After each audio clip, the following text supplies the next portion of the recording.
নমস্কার, অনুর হেসেলে আপনাদের সকলকে স্বাগত। আজকে আপনাদের জন্য নিয়ে এসেছি এমন একটা মিষ্টি রেসিপি যেটা বাড়ির ছোট বড় সবাই দারুণ পছন্দ করবে।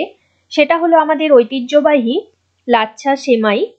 উৎসবের সকালে হোক, অতিথি আপ্যায়ন হোক বা শুধু নিজের মন ভালো করার জন্য এক বাটি ঠান্ডা ঠান্ডা লাচ্ছা সেমাইয়ের মতো আর কিচ্ছু নেই।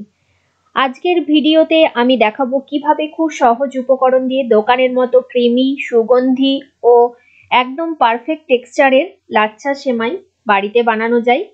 তাহলে আসুন শুরু করা যাক আমার আজকের রেসিপিটি। লাচ্ছা সেমাই বানানোর জন্য আমি এখানে প্রভুজির লাচ্ছা সেমাই নিয়েছি। আপনারা চাইলে যে কোনো লাচ্ছা সেমাই দিয়ে বানাতে পারেন, তবে এই সেমাইটা খেতে কিন্তু দারুণ লাগে। প্রভুজির লাচ্ছা সেমাই আপনারা যে কোনো বড় গ্রোসারি শপে পেয়ে যাবেন।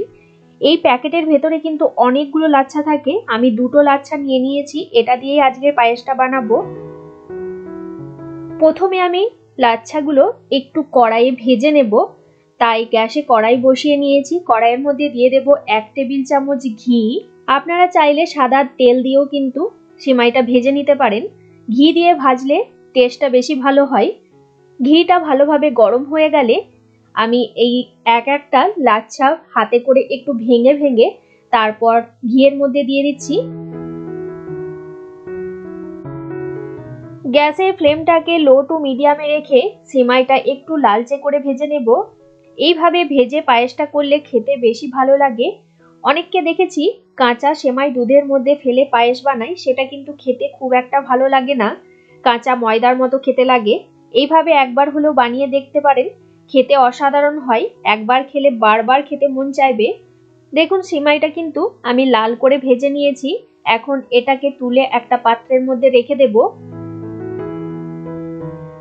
এইরকম আরো নতুনত্ব রেসিপি দেখতে হলে আপনি যদি ফেসবুক বা ইনস্টাগ্রাম থেকে আমার ভিডিওগুলো দেখে থাকেন, অবশ্যই ফেসবুক পেজটাকে ফলো করে দেবেন। সিমাইটা একটা পাত্রের মধ্যে ঢেলে রেখে তারপর ওই কড়াইয়ের মধ্যেই নিয়ে নিলাম 1 লিটার প্যাকেটের দুধ। দুধটাকে ভালো করে হাই ফ্লেমে জাল দিয়ে নেব। যতক্ষণ না দুধটা ফুটে ফুটে একদম অর্ধেক হয়ে আসছে ততক্ষণ পর্যন্ত দুধটাকে খুব ভালো করে ফোটাবো। হাই ফ্লেমে 15 থেকে 20 মিনিট দুধটাকে ফুটিয়ে অর্ধেক করে নিয়েছি, মানে দুধটা একটু ঘন করে নিতে হবে, তাহলে পায়েসটা বেশ ক্রিমি ক্রিমি একটা টেক্সচার আসবে।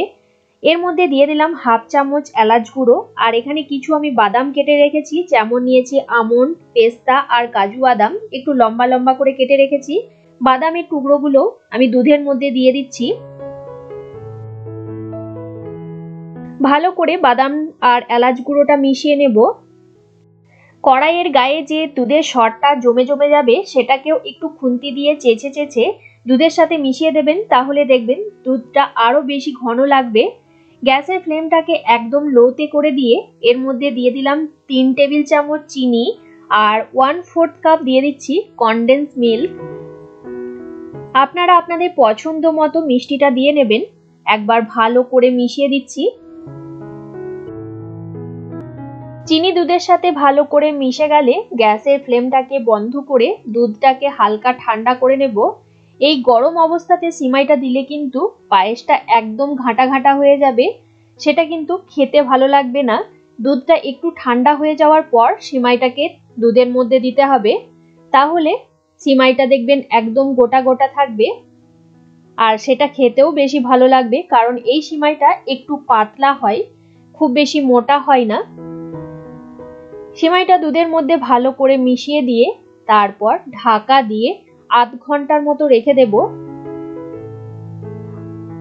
আধ ঘন্টা পর আমি ফিরে আসছি। মোটামুটি 30 থেকে 45 মিনিট আমি ঢাকা দিয়ে রেখে দিয়েছিলাম। এখন আপনাদের দেখাচ্ছি। দেখুন সিমাইটা কিন্তু খুব সুন্দরভাবে দুধের সাথে মিশে গেছে আর বেশ ভালোভাবে নরমও হয়ে গেছে, খুব বেশি গলেও যায়নি। প্রত্যেকটা সেমাই আলাদা আলাদা আছে।